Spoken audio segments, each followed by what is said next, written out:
ये तरीका है आप लोगों का। पहले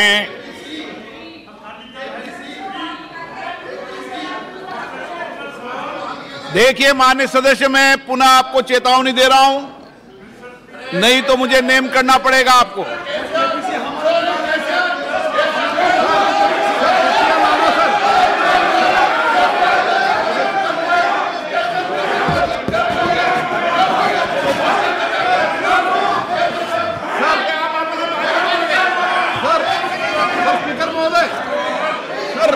तख्तियां लाना बिल्कुल गलत है सर, तो उनको नेम कर दीजिए सर, हमारा आग्रह है आपसे सर। माननीय नेता, मैं आपसे आग्रह कर रहा हूं, आपके सदस्यों को समझा लिए, तख्तियां लेकर सदन में नहीं आए। आपने कहा था कि हम बहिष्कार करेंगे, तो आप अपनी बात पर कायम रहें। पिछले 3 दिन से कर रहा था साहब, हम लोग का डिमांड है जेपीसी को करने के लिए, जेपीसी डालने के लिए, और जेपीसी नहीं डाल रहे थे साहब। अभी हम लोग जो है ना प्रधानमंत्री जी का सामने भी हम लोग को जो मुद्दा को रखना चाहता था, आपका सामने भी रखा है और हाउस का सामने भी रखा है। अभी हम लोग जो है ना सर इस बात से जो है ना हम लोग वॉकआउट कर रहे हैं। ओके,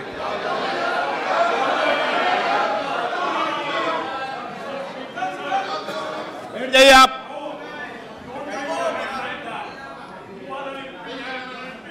ओके, माननीय प्रधानमंत्री जी।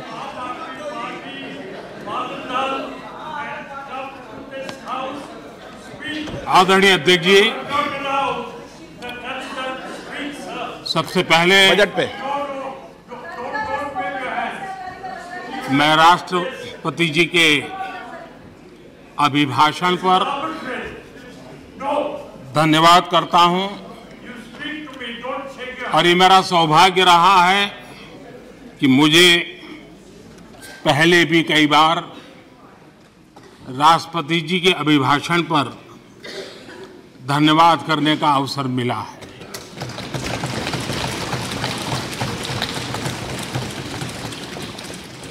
लेकिन इस बार मैं धन्यवाद के साथ साथ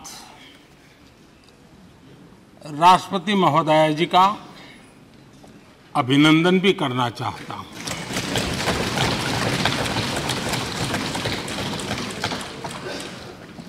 अपने विजनरी भाषण में राष्ट्रपति जी ने हम सबको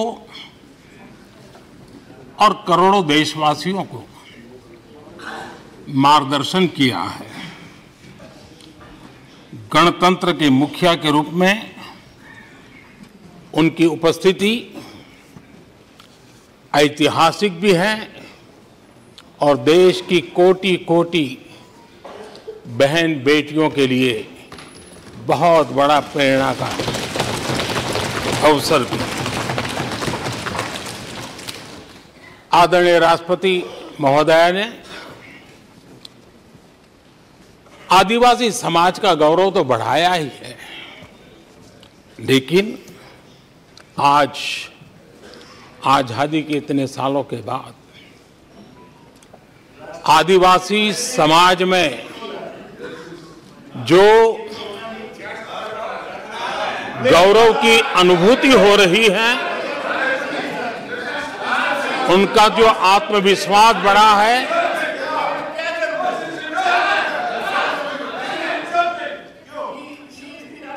और इसके लिए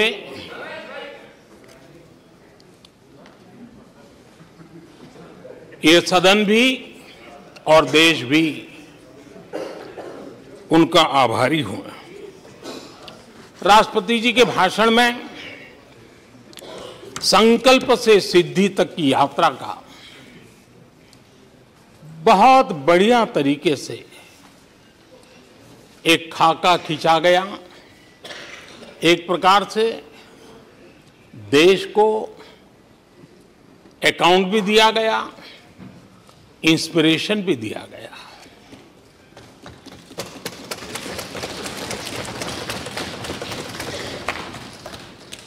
आदरणीय अध्यक्ष जी, यहां पर सभी माननीय सदस्यों ने इस चर्चा में हिस्सा लिया। हर किसी ने अपने अपने आंकड़े दिए, अपने अपने तर्क दिए और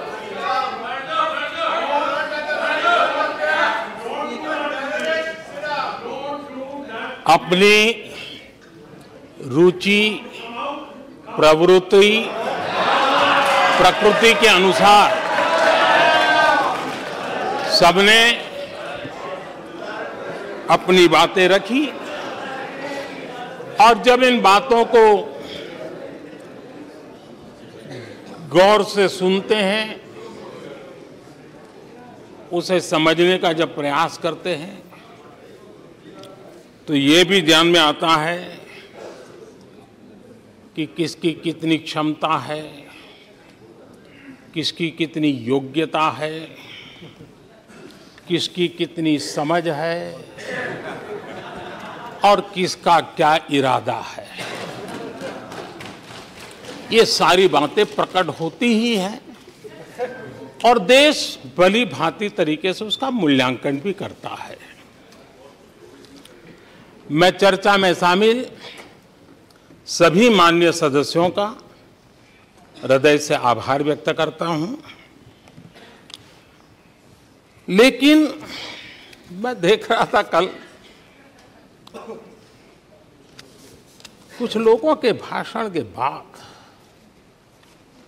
पूरा इकोसिस्टम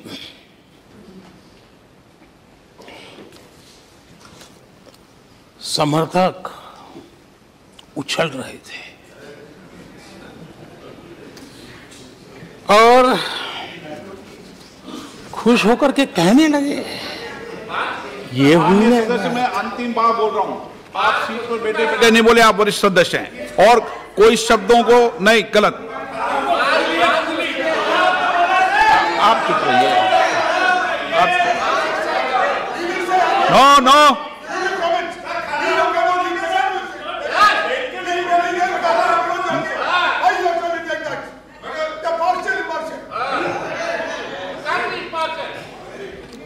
पूरा इकोसिस्टम उछल रहा था और कुछ लोग तो खुश होकर के कह रहे थे, ये हुई ना बात,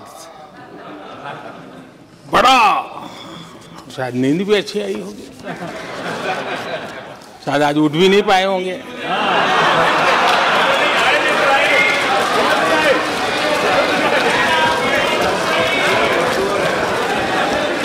और ऐसे लोगों के लिए कहा गया है, बहुत अच्छे ढंग से कहा गया है, ये कह कर के हम, ये कह कर हम दिल को बहला रहे हैं, ये कह के हम दिल को बहला रहे हैं, वो अब चल चुके हैं, वो अब चल चुके हैं, वो अब आ रहे हैं। माननीय अध्यक्ष जी, जब राष्ट्रपति जी का भाषण हो रहा था, कुछ लोग कन्नी भी काट गए और एक बड़े नेता महामहिम राष्ट्रपति जी का अपमान भी कर चुके हैं। जनजातीय समुदाय के प्रति, जनजातीय समुदाय के प्रति प्लीज प्लीज प्लीज, आपको नफरत भी दिखाई दी है, प्लीज, और हमारे जनजातीय समाज के प्रति उनकी सोच क्या है। देखिए, सदन सदन के तरीके से चलेगा। आप लोग बोले थे, सबने सुना था, कोई डिस्टर्बेंस नहीं हो। नो, गलत। लेकिन जब इस प्रकार की बातें टीवी के सामने कही गई, तो भीतर पड़ा हुआ जो नफरत का भाव था, जो सच वो बाहर आके ही रह गया। ये खुशी है। ठीक है, बाद में चिट्ठी लिख करके बचने की कोशिश तो की गई है। माननीय अध्यक्ष जी, जब राष्ट्रपति जी के भाषण पे चर्चा मैं सुन रहा था तो मुझे लगा कि बहुत सी बातों को मौन रह कर भी स्वीकार किया गया है। यानी एक प्रकार से सबके भाषण में सुनता था तब लगा कि राष्ट्रपति जी के भाषण के प्रति किसी को इतराज नहीं है, किसी ने उसकी आलोचना नहीं की। भाषण की हर बात, अब देखिए क्या कहा है राष्ट्रपति जी ने, मैं उन्हीं के शब्द कोट करता हूं। राष्ट्रपति जी ने अपने भाषण में कहा था, जो भारत कभी अपनी अधिकांश समस्याओं के समाधान के लिए दूसरों पर निर्भर था, वही आज दुनिया की समस्याओं के समाधान का माध्यम बन रहा है। राष्ट्रपति जी ने यह भी कहा था, जिन मूल सुविधाओं के लिए देश की एक बड़ी आबादी ने दशकों तक इंतजार किया, वे इन वर्षों में उसे मिली है। बड़े बड़े घोटालों, सरकारी योजनाओं में भ्रष्टाचार की जिन समस्याओं से देश मुक्ति चाहता था, वह मुक्ति अब देश को मिल रही है। पॉलिसी पैरालिसिस की चर्चा से बाहर आकर आज देश और देश की पहचान तेज विकास और दूरगामी दृष्टि से लिए गए फैसलों के लिए हो रही है। ये पैराग्राफ जो मैं पढ़ रहा हूं वो राष्ट्रपति जी के भाषण के पैराग्राफ को मैं कोट कर रहा हूं। और मुझे आशंका थी कि ऐसी बातों पर यहां जरूर इतराज करने वाले तो कुछ लोग निकलेंगे, वो विरोध करेंगे, ऐसा कैसे बोल सकते हैं राष्ट्रपति जी। लेकिन मुझे खुशी है किसी ने विरोध नहीं किया, सबने स्वीकार किया, सबने स्वीकार किया। और माननीय अध्यक्ष जी, मैं 140 करोड़ देशवासियों का आभारी हूं कि सबके प्रयास के परिणाम आज इन सारी बातों को पूरे सदन में स्वीकृति मिली है। इससे बड़ा गौरव का विषय क्या हो सकता है। आदरणीय अध्यक्ष जी, सदन में हंसी मजाक, टीका टिप्पणी, नोक-झोंक, ये तो होता रहता है, लेकिन ये नहीं भूलना चाहिए कि आज राष्ट्र के रूप में गौरवपूर्ण अवसर हमारे सामने खड़े हैं। गौरव के क्षण हम जी रहे हैं। राष्ट्रपति जी के पूरे भाषण में जो बातें हैं वो 140 करोड़ देशवासियों के सेलिब्रेशन का अवसर है। देश ने सेलिब्रेट किया है। माननीय अध्यक्ष जी, 100 साल में आई हुई ये भयंकर बीमारी, महामारी, दूसरी तरफ युद्ध की स्थिति, बटा हुआ विश्व, इस स्थिति में भी, इस संकट के माहौल में भी देश को जिस प्रकार से संभाला गया है, देश जिस प्रकार से संभला है, इससे पूरा देश आत्मविश्वास से भर रहा है, गौरव से भर रहा है। आदरणीय अध्यक्ष जी, चुनौतियों के बिना जीवन नहीं होता है। चुनौतियां तो आती हैं,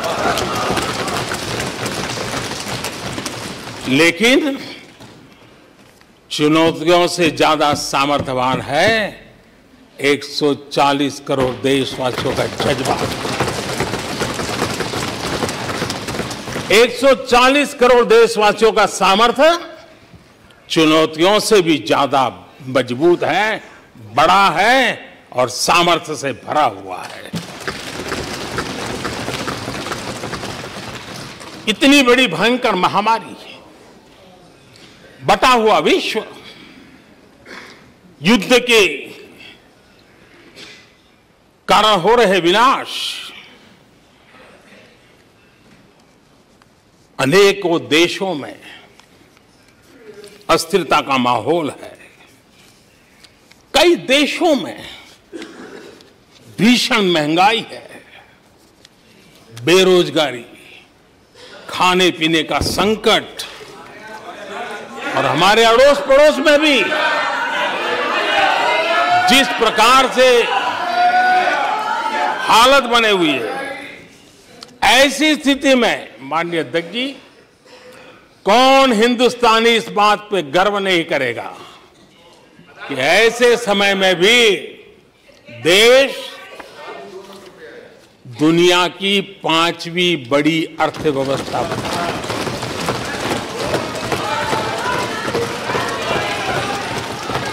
आज पूरे विश्व में भारत को लेकर के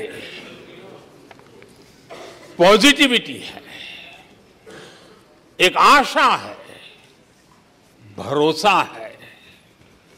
और माननीय अध्यक्ष जी, ये भी खुशी की बात है कि आज भारत को विश्व के समृद्ध देश ऐसे G20 समूह की अध्यक्षता का अवसर भी मिला। ये देश के लिए गर्व की बात है। ये देश के लिए गर्व की बात है। 140 करोड़ देशवासियों के लिए गौरव की बात है। लेकिन मुझे लगता है, पहले मुझे नहीं लगता था, लेकिन अभी लग रहा है शायद इससे भी कुछ लोगों को दुख हो रहा है। 140 करोड़ देशवासियों में किसी को दुख नहीं हो सकता है। वो आत्मनिरीक्षण करे, वो कौन लोग हैं जिसको इसका भी दुख हो रहा है। माननीय अध्यक्ष जी,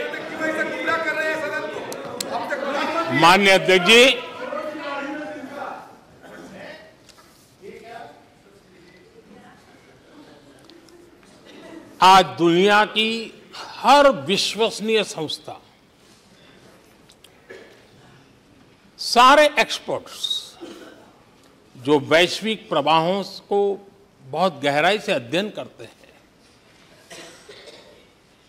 जो भविष्य का अच्छे से अनुमान भी लगा सकते हैं, उन सबको आज भारत के प्रति बहुत आशा है, विश्वास है और बहुत एक मात्रा में उमंग भी है। और आखिर ये सब क्यों? ऐसे ही तो नहीं है। आज पूरी दुनिया भारत की तरफ इस प्रकार से बड़ी आशा की नजरों से क्यों देख रही है? इसके पीछे कारण है। इसका उत्तर छिपा है भारत में आई स्थिरता में, भारत की वैश्विक साख में, भारत के बढ़ते सामर्थ्य में और भारत में बन रही नई संभावनाओं में। माननीय अध्यक्ष जी, हमारी रोजमर्रा की जिंदगी में जो बातें हो रही है, उसी को मैं अगर शब्दबद्ध करूं और कुछ बातें उदाहरण से समझाने की कोशिश करूं। अब आप देखिए, भारत में 1-2-3 दशक अस्थिरता के रहे, आज स्थिरता है, पॉलिटिकल स्टेबिलिटी है, स्टेबल गवर्नमेंट भी है और डिसिसिव गवर्नमेंट है।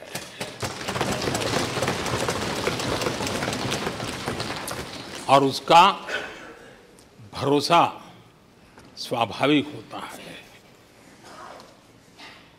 एक निर्णायक सरकार, एक पूर्ण बहुमत से चलने वाली सरकार, वो राष्ट्र हित में फैसले लेने का सामर्थ्य रखती है। और ये वो सरकार है, रिफॉर्म आउट ऑफ कंपल्सन नहीं, रिफॉर्म आउट ऑफ कन्विक्शन हो रहे हैं। और हम इस मार्ग पर हटने वाले नहीं हैं, हम चलते रहेंगे। देश को समय की मांग के अनुसार जो चाहिए वो देते रहेंगे। माननीय अध्यक्ष जी, एक और उदाहरण की तरफ मैं जाना चाहूंगा। इस कोरोना काल में मेड इन इंडिया वैक्सीन तैयार हुई। भारत ने दुनिया का सबसे बड़ा वैक्सीनेशन अभियान चलाया और इतना ही नहीं, अपने करोड़ों नागरिकों को मुफ्त वैक्सीन के टीके लगाए। इतना ही नहीं, 150 से ज्यादा देशों को इस संकट के समय हमने जहां जरूरत थी वहां दवाई पहुंचाई, जहां जरूरत थी वहां वैक्सीन पहुंचाई। और आज विश्व के कई देश हैं जो भारत के विषय में इस बात पर बड़े गौरव से विश्व के मंच पर धन्यवाद करते हैं, भारत का गौरवगान करते हैं। उसी प्रकार से तीसरे एक पहलू की तरफ ध्यान देता हूं। इसी संकट काल में आज भारत का डिजिटल इंफ्रास्ट्रक्चर, जिस तेजी से डिजिटल इंफ्रास्ट्रक्चर ने अपनी ताकत दिखाई है, एक आधुनिकता की तरफ बदलाव किया है, पूरा विश्व इसका अध्ययन कर रहा है। मैं पिछले दिनों G20 समिट में बाली में था। डिजिटल इंडिया की चारों तरफ वाहवाही हो रही थी और बहुत क्यूरियोसिटी थी कि देश कैसे कर रहा है। कोरोना काल में दुनिया के बड़े बड़े देश, समृद्ध देश अपने नागरिकों को आर्थिक मदद पहुंचाना चाहते थे, नोटें छापते थे, बांटते थे, लेकिन बांट नहीं पाते थे। ये देश हैं जो एक फ्रिक्शन ऑफ सेकंड में लाखों करोड़ों रुपए देशवासियों के खाते में जमा करवा देता है। हजारों करोड़ रुपए ट्रांसफर हो जाते हैं। एक समय था छोटी छोटी टेक्नोलॉजी के लिए देश तरसता था। आज देश में बहुत बड़ा फर्क महसूस हो रहा है। टेक्नोलॉजी के क्षेत्र में देश बड़ी ताकत के साथ आगे बढ़ रहा है।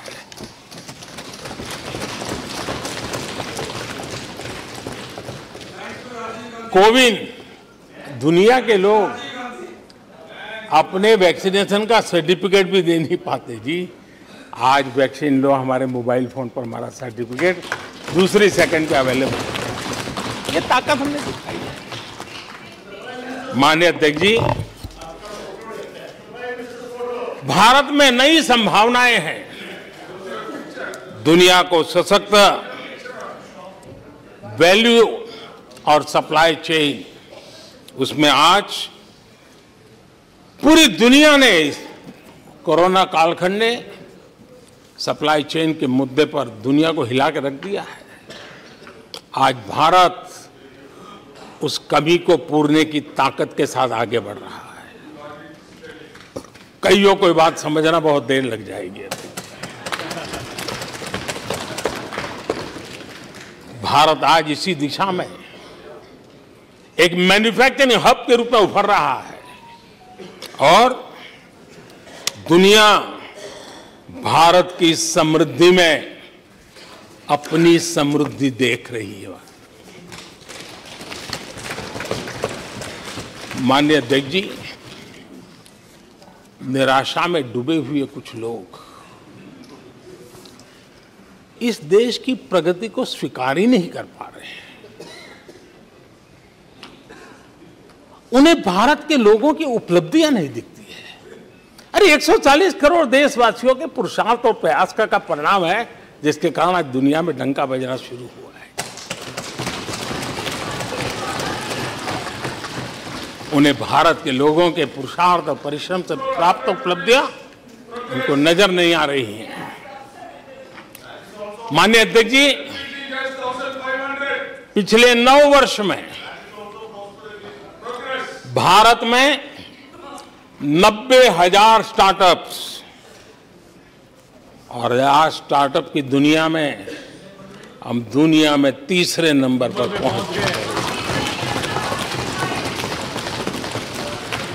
एक बहुत बड़ा स्टार्टअप इकोसिस्टम आज देश के टायर 2, टायर 3 सिटीज में भी पहुंच चुका है।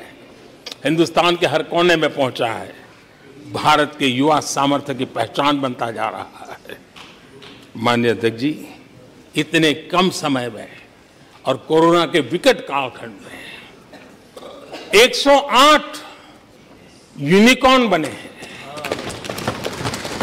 और एक यूनिकॉर्न का मतलब होता है उसकी वैल्यू 6-7 हजार करोड़ से ज्यादा होती है। ये देश के नौजवानों ने करके दिखाया।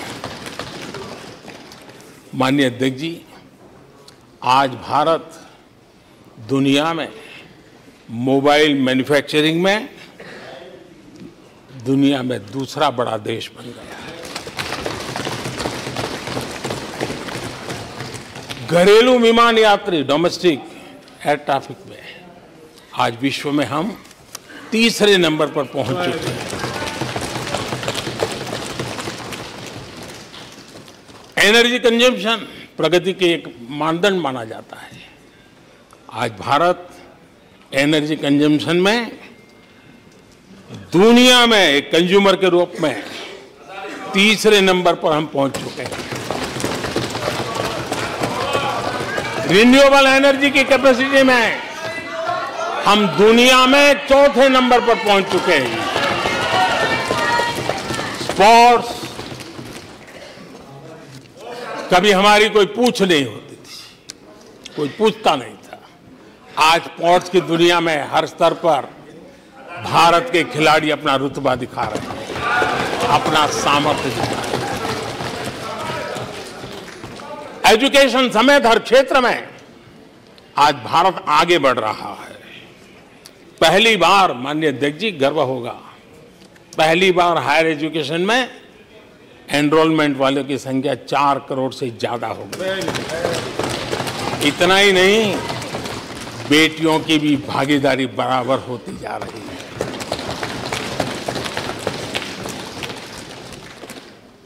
देश में इंजीनियरिंग हो, मेडिकल कॉलेज हो, प्रोफेशनल कॉलेजेस हो, उसकी संख्या बहुत तेजी से बढ़ रही है। स्पोर्ट्स के अंदर भारत का परचम, ओलंपिक हो, कॉमनवेल्थ हो, हर जगह पे हमारे बेटे, हमारी बेटियों ने शानदार प्रदर्शन किया है। माननीय अध्यक्ष जी, किसी भी भारतीय को ऐसी अनेक बातें मैं गिना सकता हूं। राष्ट्रपति जी ने अपने भाषण में कई बातें कही हैं। देश में हर स्तर पर, हर क्षेत्र में, हर सोच में आशा ही आशा नजर आ रही है।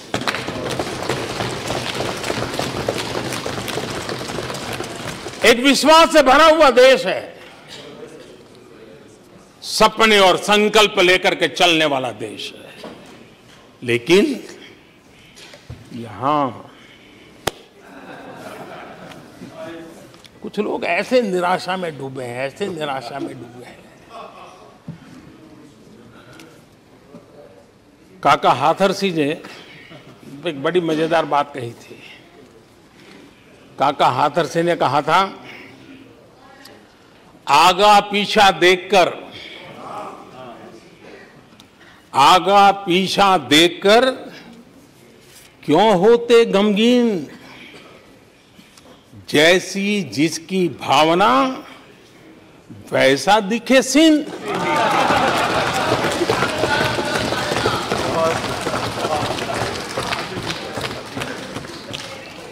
आदरणीय अध्यक्ष जी, आखिर ये निराशा भी ऐसे नहीं आई है, इसके पीछे कारण है। एक तो जनता का हुक्म, बार बार हुक्म, लेकिन साथ साथ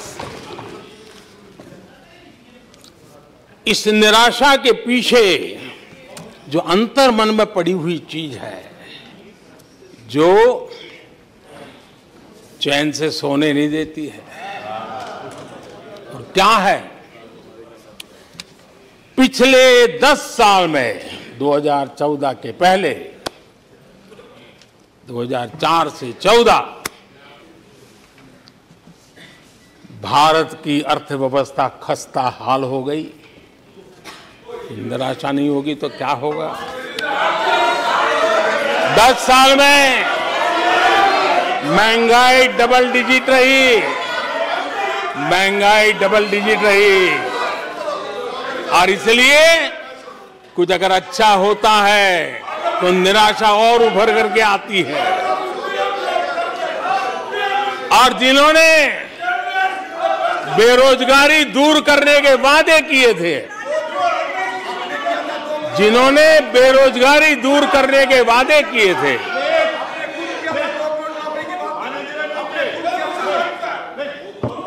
माननीय अध्यक्ष जी, एक बार जंगल में 2 नौजवान शिकार करने के लिए गए और वो गाड़ी में अपनी बंदूक नीचे उतार करके थोड़ा टहलने लगे। उन्होंने सोचा कि थोड़ा अभी आगे चलना है तो थोड़ा जरा हाथ पैर ठीक कर ले, लेकिन गए थे तो बाघ का शिकार करने के लिए, और उन्होंने देखा आगे जाएंगे तो बाघ मिलेगा, लेकिन हुआ ये कि वहीं पर बाघ दिखाई दिया। अभी नीचे उतरे थे, अपनी गाड़ी में बंदूक वहीं पड़ी थी, बाघ दिखा, करे क्या? तो उन्हें लाइसेंस दिखाया कि मेरे पास बंदूक का लाइसेंस है।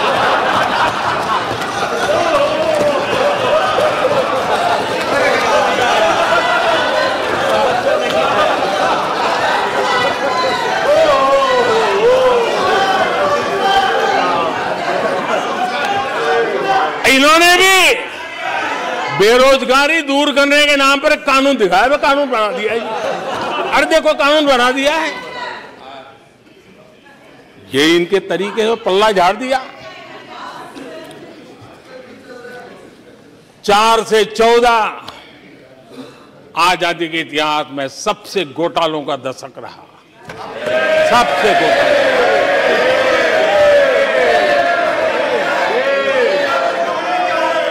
वही 10 साल, यूपीए के वो 10 साल, कश्मीर से कन्याकुमारी, कश्मीर से कन्याकुमारी, भारत के हर कोने में आतंकवादी हमलों का सिलसिला चलता रहा। 10 साल हर नागरिक असुरक्षित था। चारों तरफ यही सूचना रहती थी कि कोई अनजानी चीज को हाथ मत लगाना, अनजानी चीज से दूर रहना, वही खबरें रहती थी। 10 साल में जम्मू कश्मीर से लेकर नॉर्थ ईस्ट तक हिंसा ही हिंसा देश का शिकार हो गया था। उस 10 साल में भारत की आवाज ग्लोबल प्लेटफॉर्म पर इतनी कमजोर थी कि दुनिया सुनने तक तैयार नहीं। आदरणीय अध्यक्ष जी, इनकी निराशा का कारण यह भी है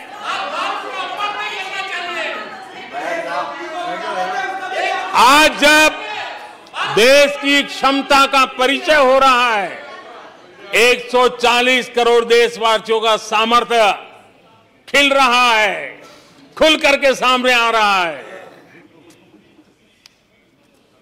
लेकिन देश का सामर्थ्य तो पहले भी था, लेकिन 4 से लेकर 14 तक इन्होंने वो अवसर गंवा दिया। और यूपीए की पहचान बन गई, हर मौके को मुसीबत में पलट दिया, हर मौके को मुसीबत में पलट दिया। जब टेक्नोलॉजी इंफॉर्मेशन और टेक्नोलॉजी इंफॉर्मेशन का युग बड़ी तेजी से बढ़ रहा था, उछल रहा था, उसी समय ये 2G में फंसे रहे, मौका मुसीबत में। सिविल न्यूक्लियर डील हुआ, जब सिविल न्यूक्लियर डील की चर्चा थी, तब ये कैश फॉर वॉट में फंसे रहे। ये खेल चले। आदरणीय अध्यक्ष जी, 2010 में कॉमनवेल्थ गेम्स हुए। भारत को दुनिया के सामने, भारत की युवा सामर्थ्य को प्रस्तुत करना एक बहुत बड़ा अवसर था, लेकिन फिर मौका मुसीबत में, और CWG घोटाले में पूरा देश दुनिया में बदनाम हो गया। आदरणीय अध्यक्ष जी,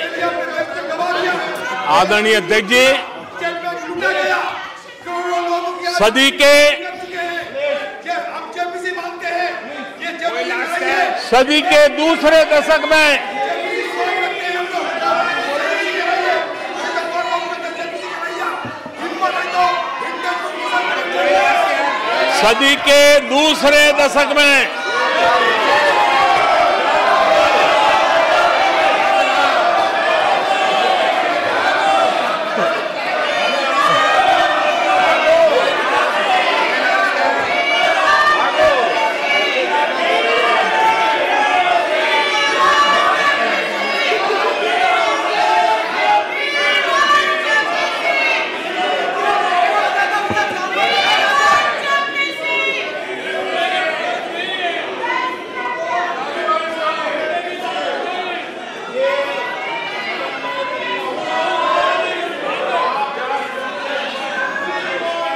उचित नहीं है, ये संसदीय परंपराओं के अनुरूप नहीं है।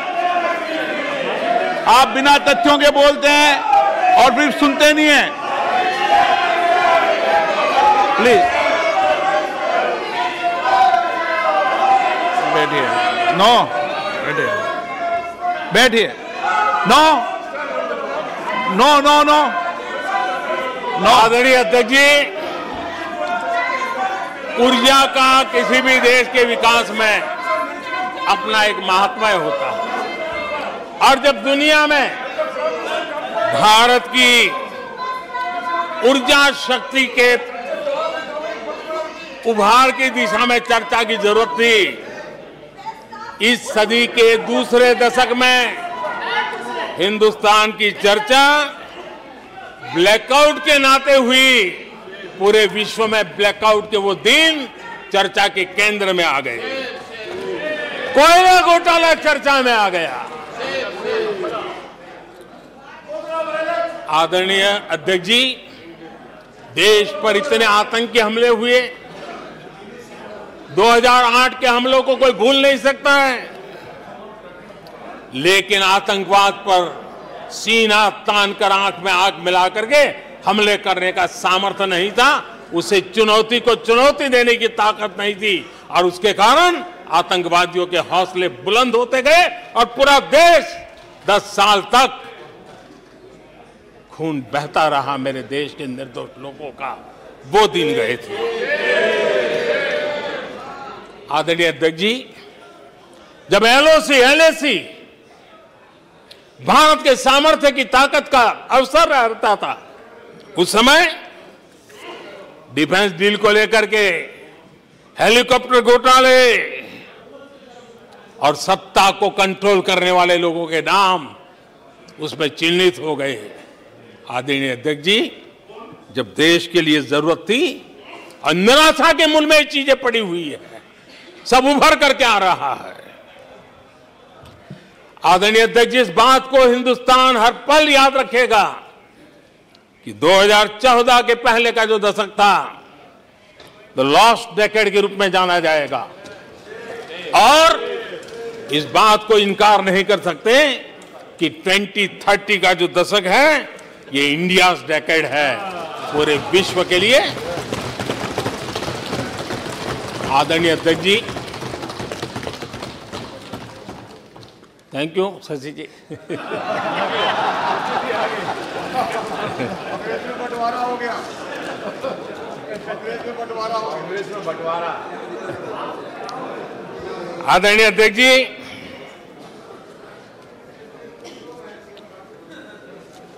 लोकतंत्र में आलोचना का बहुत महत्व मैं मानता हूं, और मैं हमेशा मानता हूं कि भारत जो कि मदर ऑफ डेमोक्रेसी है, सदियों से हमारे यहां लोकतंत्र हमारी रगों में पनपा हुआ है, और इसलिए मैं हमेशा मानता हूं कि आलोचना एक प्रकार से लोकतंत्र की मजबूती के लिए, लोकतंत्र के संवर्धन के लिए, लोकतंत्र के स्पिरिट के लिए आलोचना एक शुद्धि यज्ञ है। उस रूप में हम आलोचना को देखने वाले हैं।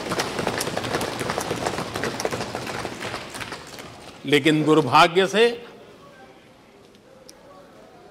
बहुत दिनों से मैं इंतजार कर रहा हूं, कोई तो मेहनत करके आएगा, कोई तो एनालिसिस करके कोई आलोचना करेगा ताकि देश को कुछ लाभ हो।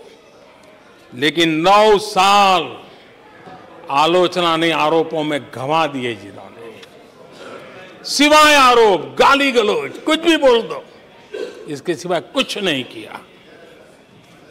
गलत आरोप। और हाल ये चुनाव हार जाओ, ईवीएम खराब, दे दो गाली। चुनाव हार जाओ, चुनाव आयोग को गाली दे दो। क्या तरीका है? अगर कोर्ट में फैसला पक्ष में नहीं आया तो सुप्रीम कोर्ट को गाली दे दो, उसकी आलोचना कर दो। अगर भ्रष्टाचार की जांच हो रही है, अगर भ्रष्टाचार की जांच हो रही है,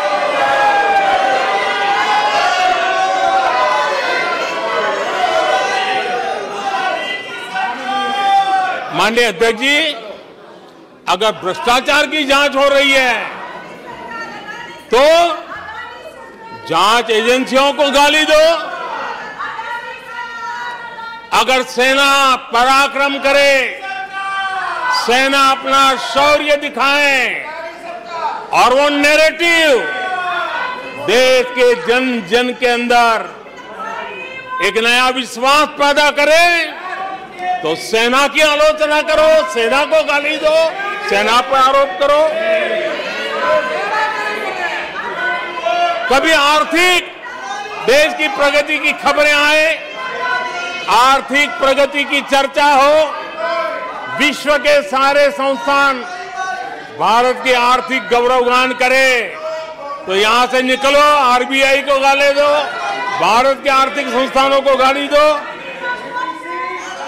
आदरणीय अध्यक्ष जी, हमने 9 साल देखा है माननीय कंस्ट्रक्टिव क्रिटिसिज्म की जगह, माननीय आप सदन के नेता हैं, आप माननीय सदस्यों को समझा दें। लोकतंत्र के लिए जिसकी आवश्यकता ये है, संसदीय परंपरा के अनुरूप नहीं है कि बैठे बैठे बोलें। नो, गलत, नो, नो, आपने भी बोला है, गलत तरीका है ये। नो, बैठ जाइए, गलत तरीका है। ना, जब सदन के नेता बोल रहे हैं तो आपको मर्यादा से सुनना चाहिए। प्लीज बैठिए। माननीय प्रधानमंत्री जी। माननीय अध्यक्ष जी, पिछले 9 साल हमने देखा है कुछ लोगों की बैंक्रप्सी को देखा है कि कंस्ट्रक्टिव क्रिटिसिज्म की जगह कंपल्सिव क्रिटिक्स ने ले ली है और ये कंपल्सिव क्रिटिक्स इसी में डूबे हुए हैं, खोए हुए हैं।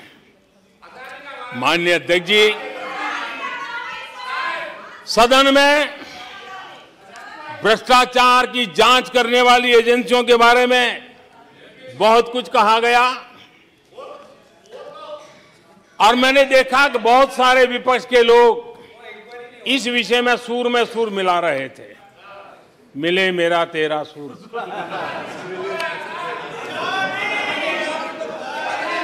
आदरणीय अध्यक्ष जी, मुझे लगता था देश की जनता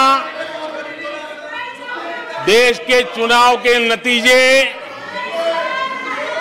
ऐसे लोगों को जरूर एक मंच पर लाएंगे, लेकिन वो तो हुआ नहीं। लेकिन इन लोगों ने ईडी का धन्यवाद करना चाहिए कि ईडी के कारण ये लोग एक मंच पे आए हैं। ईडी ने एक लोगों को एक मंच पर ला दिया है। और इसलिए जो काम देश के मतदाता नहीं कर पाए,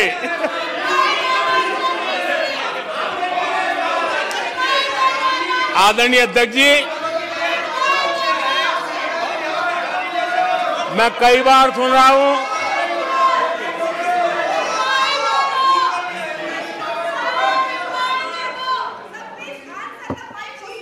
माननीय अध्यक्ष जी, मैं कई बार सुन रहा हूं यहां कुछ लोगों को हार्वर्ड स्टडी का बड़ा क्रेज है। हार्वर्ड स्टडी है, बड़ा क्रेज है। कोरोना काल में ऐसा ही कहा गया था और कांग्रेस ने कहा था कि भारत की बर्बादी पर हार्वर्ड में केस स्टडी होगी, ऐसा कहा था।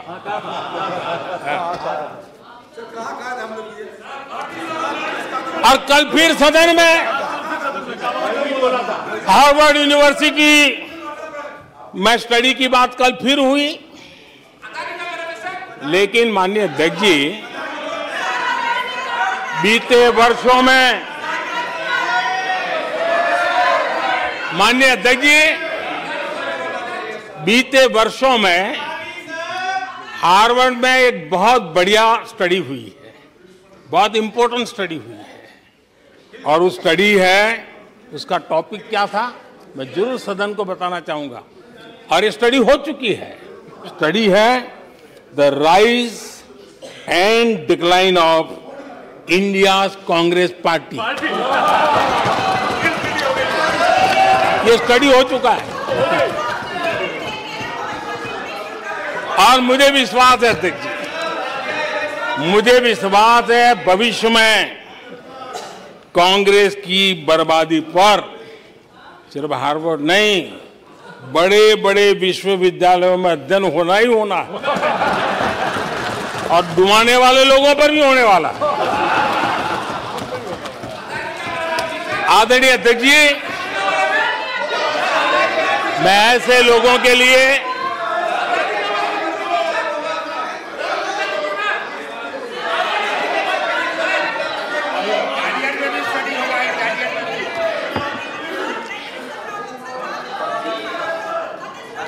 आदरणीय अध्यक्ष जी, इस प्रकार के लोगों के लिए दुष्यंत कुमार ने बहुत बढ़िया बात कही है और दुष्यंत कुमार ने जो कहा है बहुत फिट बैठता है। उन्होंने कहा है, तुम्हारे पांव के नीचे, तुम्हारे पांव के नीचे कोई जमीन नहीं, तुम्हारे पांव के नीचे कोई जमीन नहीं। कमाल ये है, कमाल ये है कि फिर भी तुम्हें यकीन नहीं।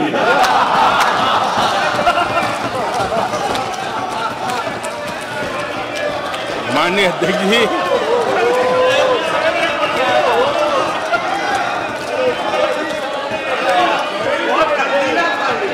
आदरणीय अध्यक्ष जी, सुनो फिर। आदरणीय अध्यक्ष जी, ये लोग बिना सर पैर की बातें करने के आदी होने के कारण उनको ये भी याद नहीं रहता है कि वो खुद का कितना कॉन्ट्राडिक्शन कहते रहे। कभी एक बात, कभी दूसरी बात, कभी एक तरफ, कभी दूसरी तरफ।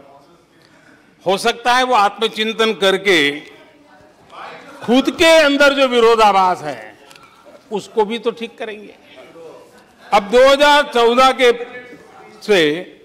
2014 से ये लगातार कोस रहे हैं, हर मौके पर कोस रहे हैं, भारत कमजोर हो रहा है, भारत की कोई सुनने को तैयार नहीं है, भारत की दुनिया में कोई वजूद नहीं रहा, न जाने क्या क्या कहा।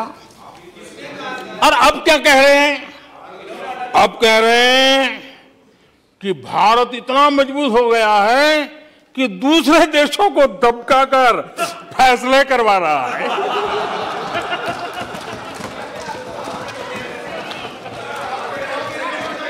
अरे पहले ये तो तय करो भाई कि भारत कमजोर हुआ है कि मजबूत हुआ है। माननीय अध्यक्ष जी,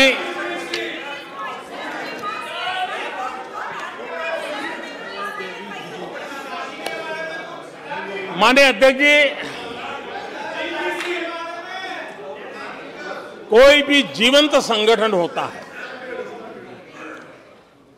अगर एक जीवंत व्यवस्था होती है, जो जमीन से जुड़ी हुई व्यवस्था होती है, वे जनता जनार्दन में क्या चलता है लोगों के अंदर उसका चिंतन करता है, उससे कुछ सीखने की कोशिश करता है और अपनी राह भी समय रहते हुए बदलता रहता है।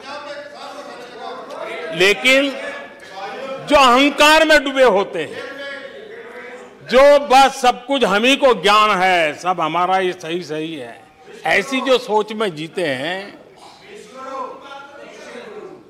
उनको लगता है कि मोदी को गाली दे करके ही हमारा रास्ता निकलेगा, मोदी पर झूठे अनाप शनाप कीचड़ उछाल करके ही रास्ता निकलेगा। अब 22 साल बीत गए, वो गलतफहमी पाल करके बैठे हुए हैं।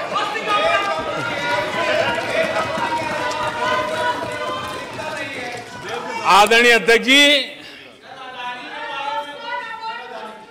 मोदी पे भरोसा अखबार की सुर्खियों से पैदा नहीं हुआ है। मोदी पे ये भरोसा टीवी पर चमकते चेहरों से नहीं हुआ है। जीवन खपा दिया है, पल पल खपा दी है, देश के लोगों के लिए खपा दी है, देश के उज्जवल भविष्य के लिए खपा दी है।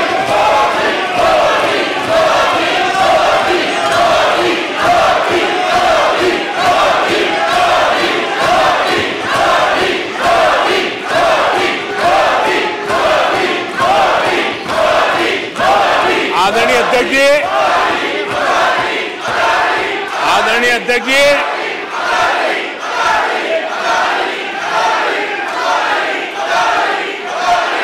आदरणीय अध्यक्ष जी,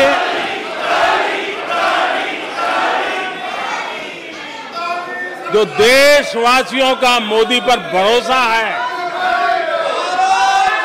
ये इनकी समझ के दायरे से बाहर है और समझ के दायरे से भी काफी ऊपर है।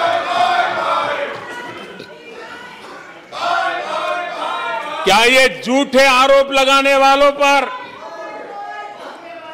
मुफ्त राशन प्राप्त करने वाले मेरे देश के 80 करोड़ देशवासी क्या कभी उन पर भरोसा करेंगे क्या?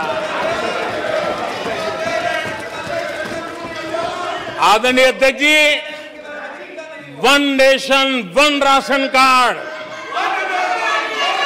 देश भर में कहीं पर भी गरीब से गरीब को भी जब राशन मिल जाता है,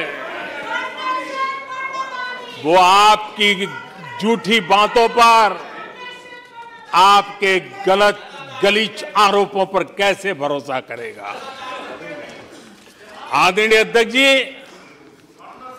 जिस किसान के खाते में साल में 3 बार पीएम किसान सम्मान निधि के 11 करोड़ किसानों के खाते में पैसा जमा होते हैं, वो आपकी गालियां, आपके झूठे आरोपों पर विश्वास कैसा करेगा। आदरणीय अध्यक्ष जी, जो कल फुटपाथ पर जिंदगी जीने के लिए मजबूर था, जो झुग्गी झोपड़ी में जिंदगी बसर करता था, ऐसे 3 करोड़ से ज्यादा लोगों को पक्के घर मिले हैं। उनको तुम्हारी ये गालियां, ये तुम्हारे झूठी बातें क्यों वो भरोसा करेगा। अध्यक्ष जी, आदरणीय अध्यक्ष जी, 9 करोड़ लोगों को मुफ्त गैस का कनेक्शन मिला है, वो आपकी झूठ को कैसे स्वीकार करेगा। 11 करोड़ बहनों को इज्जत घर मिला है, शौचालय मिला है, वो आपके झूठ को कैसे स्वीकार करेगा।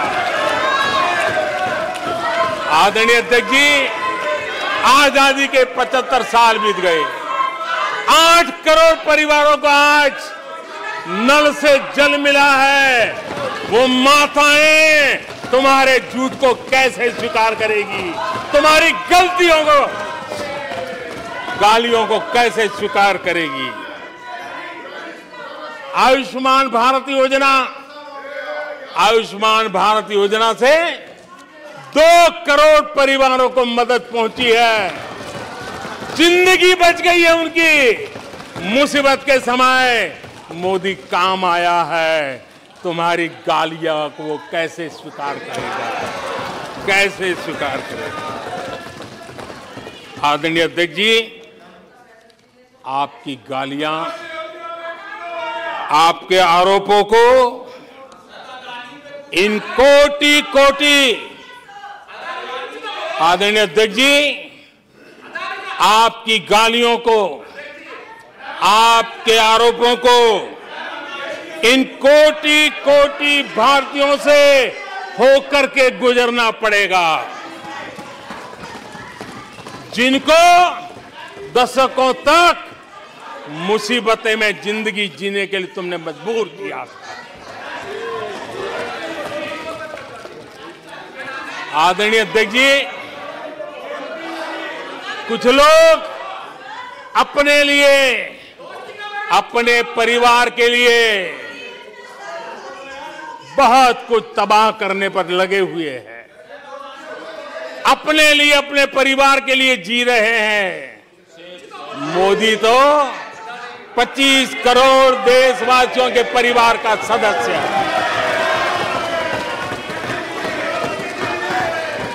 आदरणीय अध्यक्ष जी, 140 करोड़ देशवासियों के आशीर्वाद, ये मेरा सबसे बड़ा सुरक्षा कवच है। और गालियों के शस्त्र से, झूठ के शस्त्रास्त्रों से इस सुरक्षा कवच को कभी तुम भेद नहीं सकते हो। वो विश्वास का सुरक्षा कवच है और इन शस्त्रों से तुम कभी भेद नहीं सकते हो। आदरणीय अध्यक्ष जी,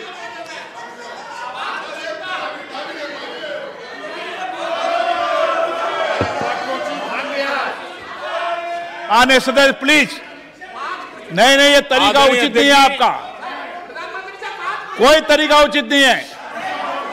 नो, इस तरीके से सदन नहीं चलेगा, मैं आपको बता देता हूं। नो, तरीका गलत है। बैठिए, बैठिए। क्या सदन है, संसद है? बैठकर टिप्पणी करते हैं। सदन के नेता बोलते हैं जब कुछ शांत रखा करो, मर्यादा रखा करो चीजों की।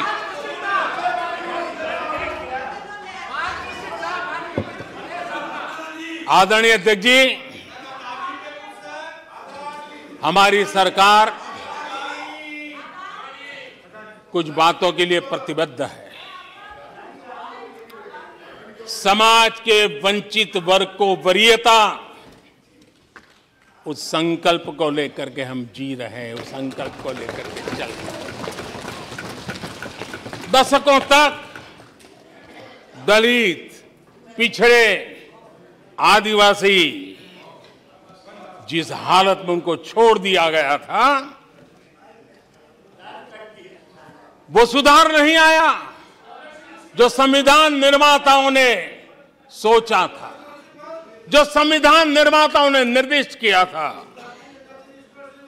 2014 के बाद गरीब कल्याण योजनाओं का सर्वाधिक लाभ मेरे इन्हीं परिवारों को मिला है। दलित, पिछड़ों, आदिवासी की बस्तियों में पहली बार, मानिए थे कि पहली बार बिजली पहुंची है। मीलों तक पानी के लिए जाना पड़ता था, पहली बार नल से जल पहुंच रहा है, इन परिवारों में पहुंच रहा है। माननीय अध्यक्ष जी, अनेक परिवार, कोटि कोटि परिवार पहली बार पक्के घर में आज जा पाए हैं, वहां रह पाए हैं। आदरणीय अध्यक्ष जी, जो बस्तियां आपने छोड़ दी थी, आपके लिए चुनाव के समय जिसकी याद आती थी, आज सड़क हो, बिजली हो, पानी हो, इतना ही नहीं 4G कनेक्टिविटी भी वहां पहुंच रही है। आदरणीय अध्यक्ष जी, पूरा देश गौरव कर रहा है। आज एक आदिवासी राष्ट्रपति के रूप में जब देखते हैं, पूरा देश गौरवगान कर रहा है। आज देश में आदि जाति समूह के नर नारी, जिन्होंने मातृभूमि के लिए जीवन तर्पण कर दिए, आजादी के जंग का नेतृत्व किया, उनका पुण्य स्मरण आज हो रहा है और हमारे आदिवासियों का गौरव दिवस मनाया जा रहा है। और हमें गर्व है कि ऐसी महान हमारे आदिवासी परंपरा के प्रतिनिधि के रूप में एक महिला देश का नेतृत्व कर रही है, राष्ट्रपति के रूप में काम कर रही है। हमने उनका हक दिया है। आदरणीय जी,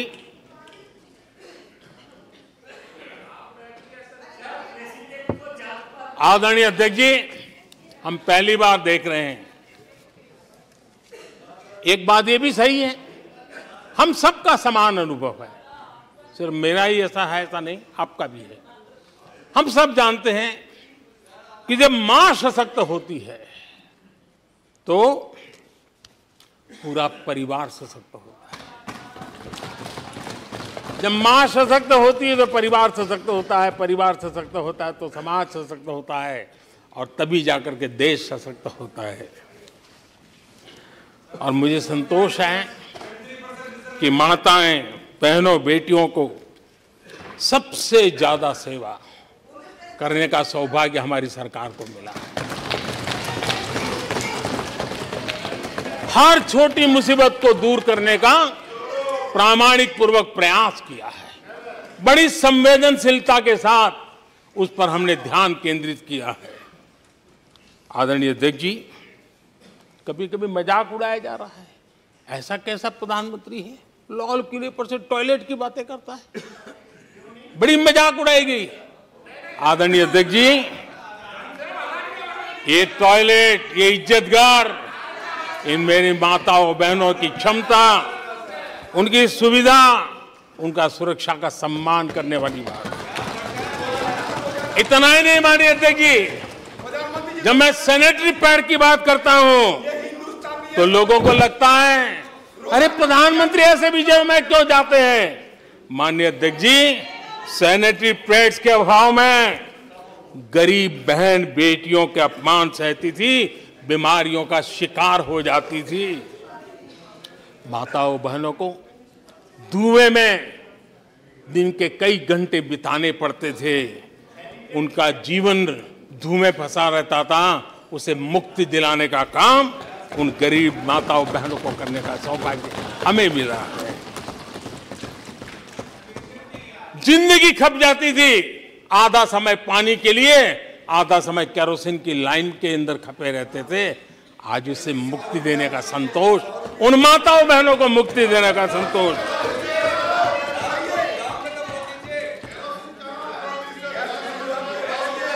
माननीय अध्यक्ष जी, जो पहले चलता था, अगर वैसा ही हम चलने देते, शायद कोई हमें सवाल भी नहीं पूछता कि मोदी जी ये क्यों नहीं किया, वो क्यों नहीं किया, क्योंकि देश को आपने ऐसी स्थिति में ला दिया था कि इससे बाहर निकल ही नहीं सकता था।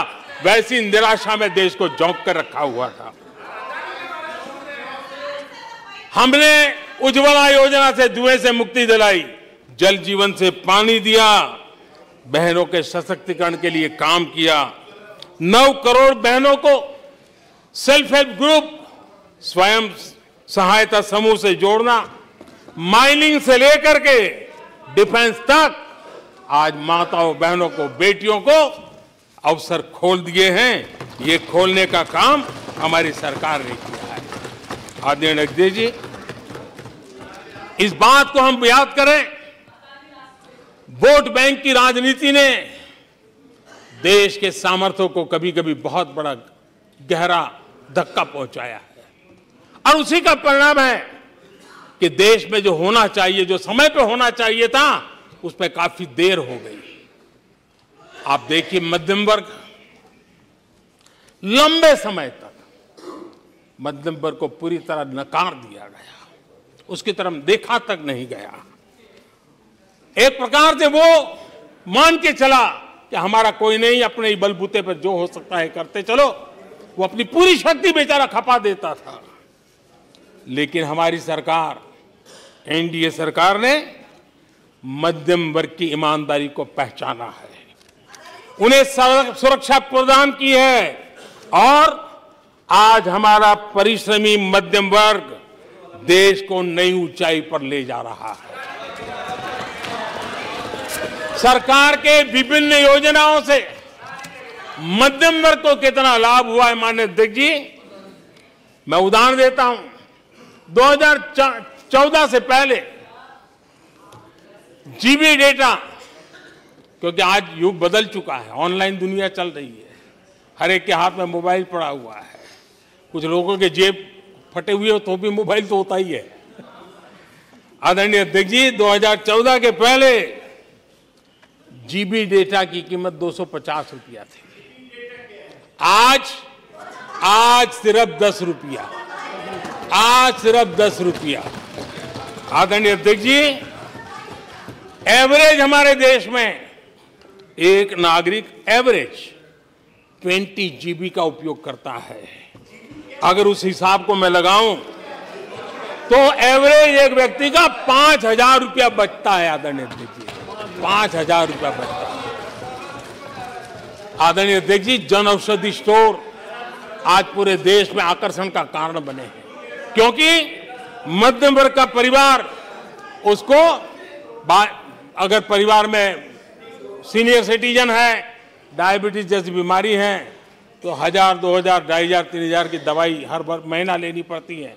जन औषधि केंद्र में जो दवाई बाजार में 100 रुपये में मिलती है, जन औषधि में 10 रुपये, 20 रुपये मिलती है। आज 20,000 करोड़ रुपया मध्यम वर्ग का जन औषधि के कारण बचा है। माननीय अध्यक्ष जी, हर मध्यम वर्गीय परिवार की एक सपना रहता है खुद का घर बने, और अर्बन इलाके में होम लोन के लिए बड़ी व्यवस्था करने का काम हमने किया, और रेरा का कानून बनाने के कारण जो कभी इस प्रकार के तत्व मध्यम वर्ग की मेहनत की कमाई को सालों तक डुबो कर रख देते थे, उसमें से मुक्ति दिला करके उसको एक नया विश्वास देने का काम हमने किया और उसके कारण खुद का घर बनाने की उसकी सहूलियत बढ़ गई है। आदरणीय अध्यक्ष जी, हर मध्यम वर्गीय परिवार को अपने बच्चों के भविष्य के लिए, उसके उच्च शिक्षा के लिए उसके मन में रहता है, मंसूबा रहता है। वो चाहता है आज जितनी मात्रा में मेडिकल कॉलेजेस हो, इंजीनियरिंग कॉलेज हो, प्रोफेशनल कॉलेजों की संख्या बढ़ाई गई है, सीटें बढ़ाई गई हैं, उसने मध्यम वर्ग के एस्पिरेशन को बहुत उत्तम तरीके से एड्रेस किया है। उसको विश्वास होने लगा है कि उनके बच्चों का उज्जवल भविष्य निर्धारित है। आदरणीय अध्यक्ष जी, देश को आगे बढ़ाना है तो भारत को आधुनिकता की तरफ गए बिना कोई चारा नहीं, और समय की मांग है कि अब समय नहीं गवा सकते, और इसलिए हमने इंफ्रास्ट्रक्चर की तरफ बहुत बड़ा ध्यान दिया है। और ये भी माने, स्वीकार रखा, भारत की एक जमाने में पहचान थी गुलामी के कालखंड के पहले। गुलामी के कालखंड के पहले ये देश आर्किटेक्चर के लिए, इंफ्रास्ट्रक्चर के लिए दुनिया में उसकी एक ताकत थी, पहचान थी। गुलामी के कालखंड में सारा नष्ट हो गया। देश आजाद होने के बाद वो दिन दोबारा में आएगा ऐसी आशा थी, लेकिन वो भी समय बीत गया। जो होना चाहिए था, जिस गति से होना चाहिए, जिस स्केल से होना चाहिए था, वो हम नहीं कर पाए। आज उसमें बहुत बड़ा बदलाव इस दशक में देखा जा रहा है। सड़क हो, समुद्री मार्ग हो, व्यापार हो, वाटरवेज हो, हर क्षेत्र में आज इंफ्रास्ट्रक्चर का कायाकल्प देख रहा है। हाईवे पर रिकॉर्ड निवेश हो रहा है। माननीय अध्यक्ष जी, दुनिया भर में आज चौड़ी सड़कों की बात होती थी, भारत में चौड़ी सड़कें, हाईवे, एक्सप्रेसवे आज देश की नई पीढ़ी देख रही है।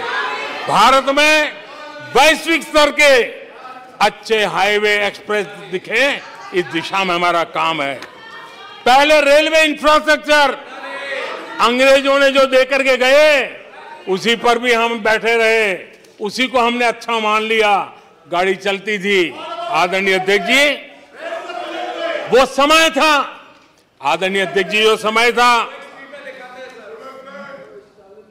जिस प्रकार से अंग्रेजों छोड़ करके गए थे, उसी भाव में जीते रहे। और रेलवे की पहचान क्या बन गई थी? रेलवे यानी धक्का मुक्की, रेलवे यानी एक्सीडेंट, रेलवे यानी लेट लतीफ। यही यानी एक स्थिति थी, लेट लतीफ में एक कहावत बनी गई थी, रेलवे यानी लेट लतीफी। एक समय था हर महीने एक्सीडेंट होने वाली घटनाएं बार बार आती थी। एक समय था एक्सीडेंट एक किस्मत बन गई थी। लेकिन अब ट्रेनों के अंदर वंदे भारत की मांग, हर एमपी चिट्ठी लिखता है, मेरे यहां वंदे भारत चालू करो। आज रेलवे स्टेशनों का कायाकल्प हो रहा है, आज एयरपोर्ट का कायाकल्प हो रहा है। 70 साल में 70 एयरपोर्ट, 70 साल में 70 एयरपोर्ट, 9 साल में 70 एयरपोर्ट।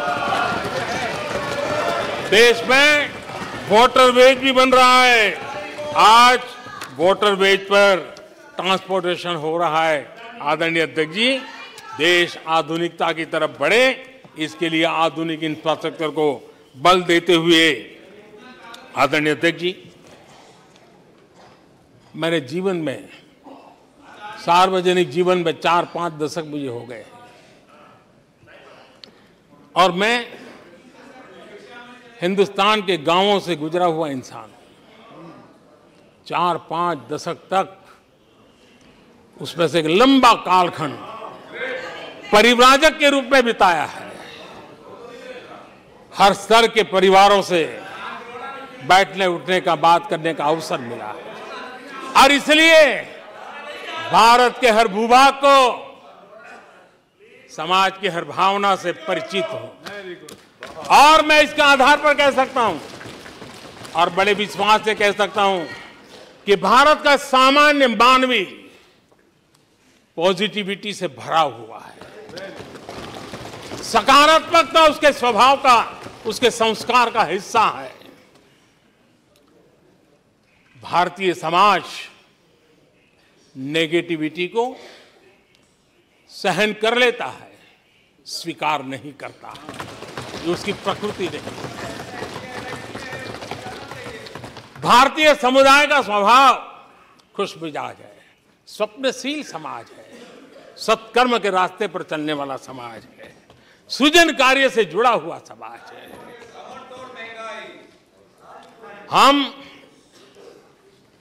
मैं आज कहना चाहूंगा, जो लोग सपने लेकर के बैठे हैं कि कभी यहां बैठते थे, फिर कभी मौका मिलेगा, ऐसे लोग जरा 50 बार सोचें,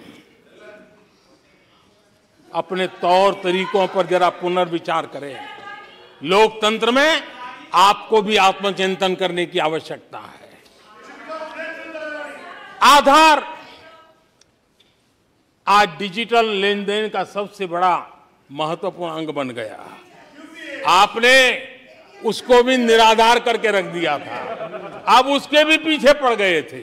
उसको भी रोकने के लिए कोर्ट कचहरी तक को छोड़ा नहीं था। जीएसटी को न जाने क्या क्या कह दिया गया, पता नहीं, लेकिन आज हिंदुस्तान की अर्थव्यवस्था को और सामान्य मानवी को जीवन सुगम बनाने में जीएसटी ने एक बहुत बड़ी भूमिका अदा की।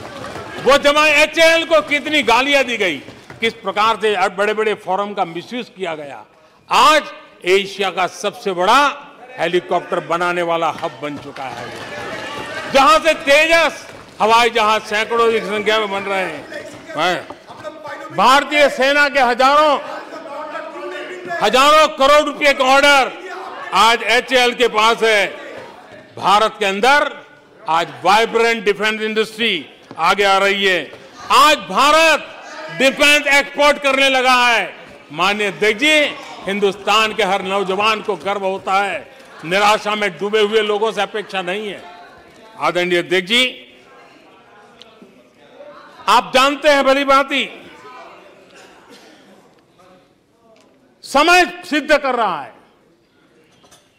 जो कभी यहां बैठते थे वो वहां जाने के बाद भी फेल हुए हैं।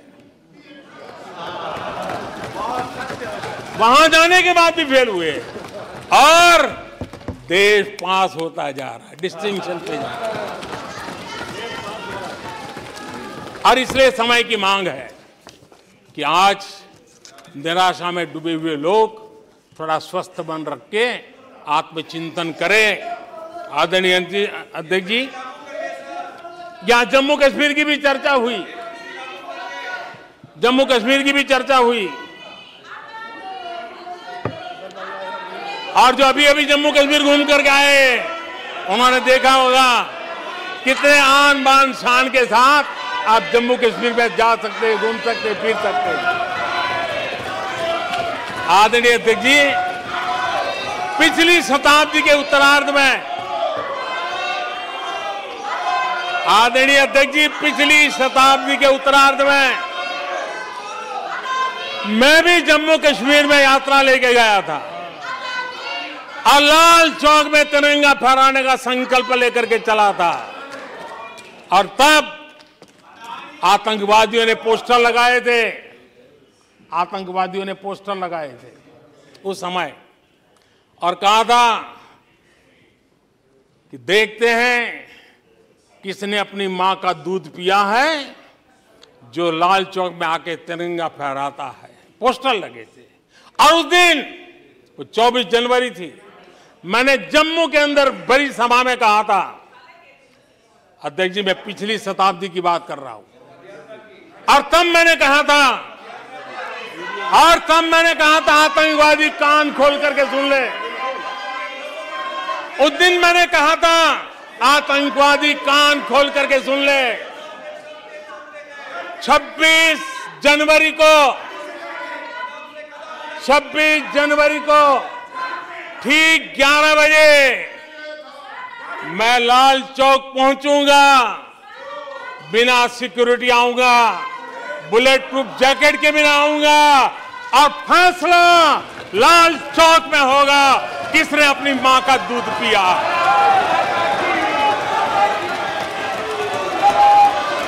वो समय था,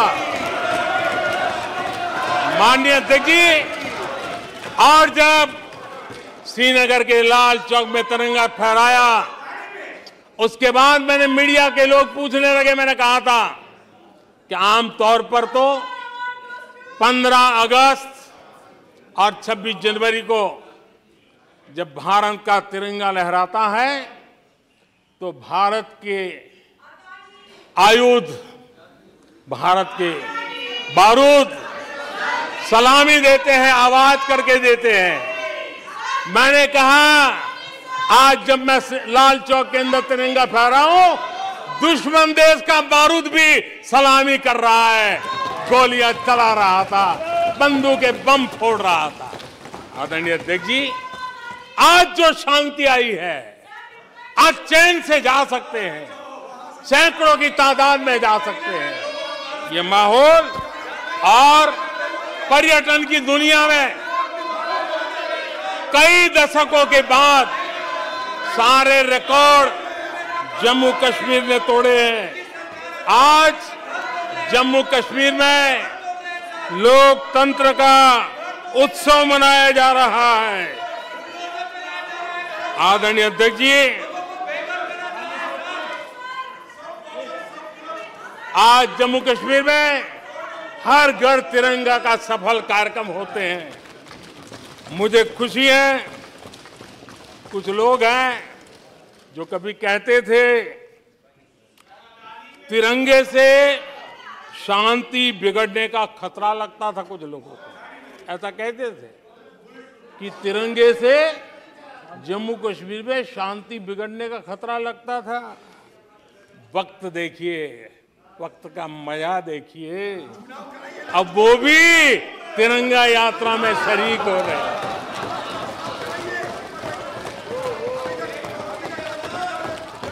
और आदरणीय अध्यक्ष जी, अखबारों में एक खबर आई थी जिसकी तरफ ध्यान नहीं गया होगा। आदरणीय अध्यक्ष जी, उसी समय अखबारों में एक खबर आई थी कि क्योंकि लोग टीवी में चमकने की कोशिश में लगे थे, लेकिन उसी समय श्रीनगर के अंदर दशकों बाद थिएटर हाउसफुल चल रहे थे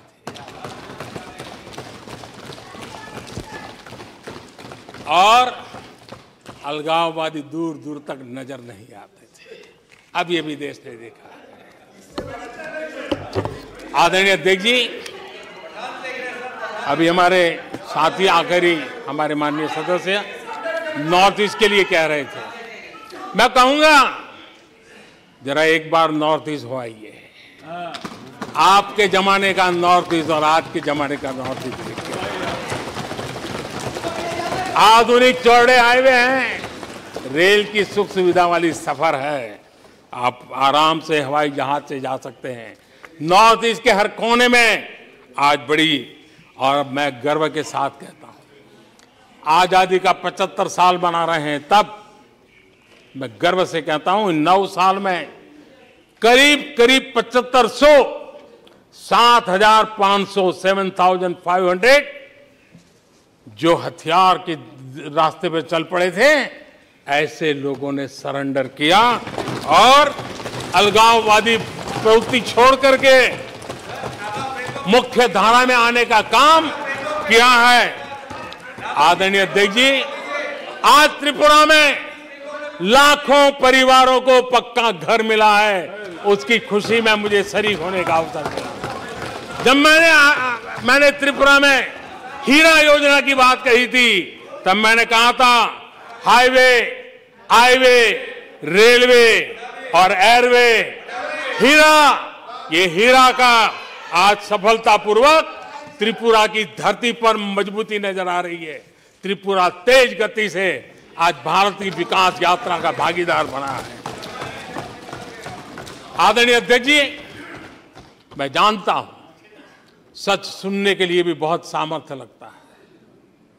आदरणीय अध्यक्ष जी, झूठे गंदे आरोपों को सुनने के लिए भी बहुत बड़ा धैर्य लगता है, और मैं इन सबका अभिनंदन करता हूं जिन्होंने धैर्य के साथ गंदी से गंदी बातें सुनने का ताकत दिखाई है। ये अभिनंदन के अधिकारी हैं, लेकिन जो सच सुनने का सामर्थ्य नहीं रखते हैं वो कितनी निराशा की गर्त में डूब चुके होंगे, इसका देश आज सबूत देख रहा है। माननीय अध्यक्ष जी,